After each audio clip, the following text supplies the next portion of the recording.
Financement des entrepreneurs vous propose aujourd'hui d'étudier le coefficient multiplicateur.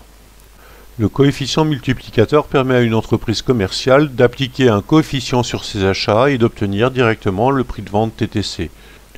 Or, dans un coefficient, on va retrouver un certain nombre d'éléments, notamment on va partir du prix d'achat hors taxe, on va ajouter la marge brute, on va ajouter la TVA et on va obtenir le prix de vente TTC.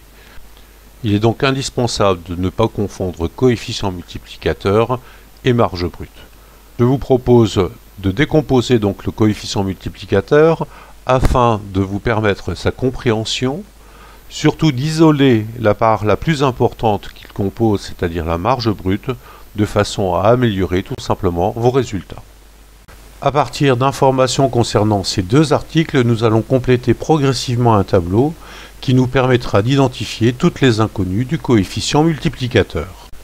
Dans un premier temps, à partir du prix d'achat, nous allons appliquer le coefficient multiplicateur correspondant au produit et nous allons obtenir le prix de vente TTC. Pour le premier article, la TVA est de 7%, le second 19,6%.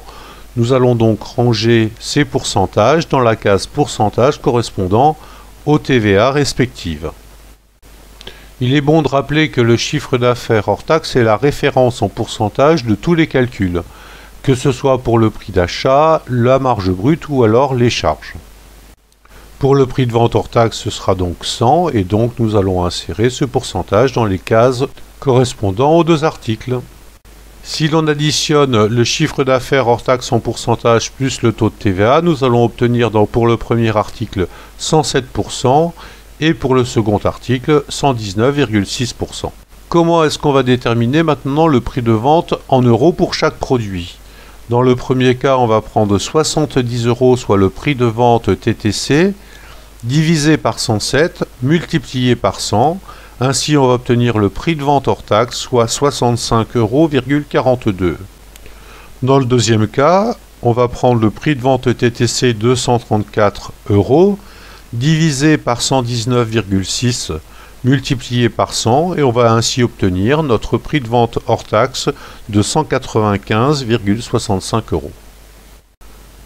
Pour obtenir la marge brute en valeur, nous allons tout simplement soustraire dans le premier cas le prix de vente hors taxe du prix d'achat hors taxe et nous allons obtenir la marge brute en valeur. Pour le deuxième cas, nous ferons exactement la même opération, c'est-à-dire que nous soustrairons du prix de vente hors taxe le prix d'achat hors taxe pour obtenir la marge brute en valeur du deuxième produit. Pour obtenir le pourcentage de marge brute, on va diviser cette marge brute en valeur par le prix de vente hors taxe en valeur et on va le multiplier par 100 pour obtenir le taux de marge brute. Dans la foulée, pour obtenir le pourcentage que représentent les achats, on va déduire du pourcentage du prix de vente hors taxe le pourcentage de marge brute et on obtiendra ainsi le pourcentage des achats. Dans le deuxième cas, on va systématiquement effectuer les mêmes opérations de façon à identifier à la fois le taux de marge brute et le taux des achats.